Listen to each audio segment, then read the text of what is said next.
Anthony Rota, President of the House of Canada, shook hands with Ukrainian President Volodymyr Zelensky last week. The President of the House Commons Canada resigned after he apologized for introducing 98-year-old Ukrainian who served as hero Iila with Nazi SS unit immediately after addressing common parliamentary session Ukrainian President Volodymyr Zelensky.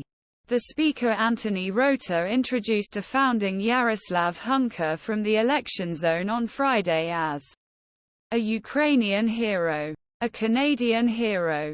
However, in the following days, several Jewish groups expressed anger and to Mr. Hunka's too. After the calls to resign for days, Mr. Rota announced his resignation on a day when it was planned to host an annual garden party in the official country residence.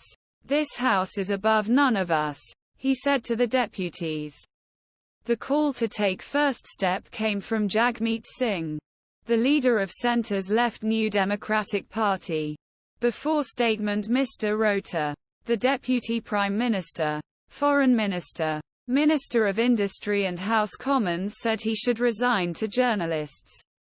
"What happened completely unacceptable, really harmful." Deputy Prime Minister Crystal. He said, "I hope that the Speaker is how serious and harmful it I will do something honorable." He said that chapter is particularly harmful for Jews in Canada and the world, and that it is a painful situation for people of Ukraine.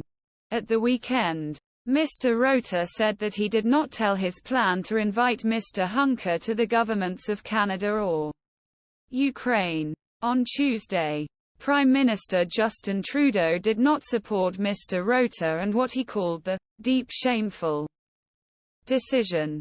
But at the same time he did not clearly want Mr. Rota to leave his speaker's position.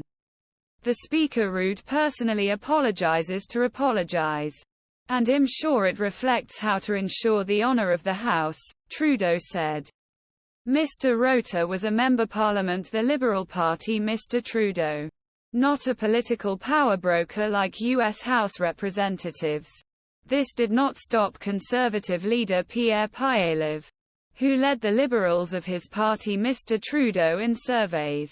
Without blaming Mr. Trudeau and incident, Poilievre wrote on Tuesday in a social media mission, "Trudeau brought shame on Canada. The Liberal Speaker will have to resign. He does not excuse him not to prevent honoring." Before Mr. Rota announces, a few members of opposition parties in Parliament called on the Jews on behalf of Canada to apologize to Ukraine and world in general. Waffen-SS unit was currently composed of volunteers from the Galician region extending to the parts of southeast Poland and western Ukraine, made willing while being trained by the SS officers. "You can imagine the type of political vaccination they received," he said, "even though their purposes are for independence." Mr. RL said that the unit was fought and trained by the Nazis.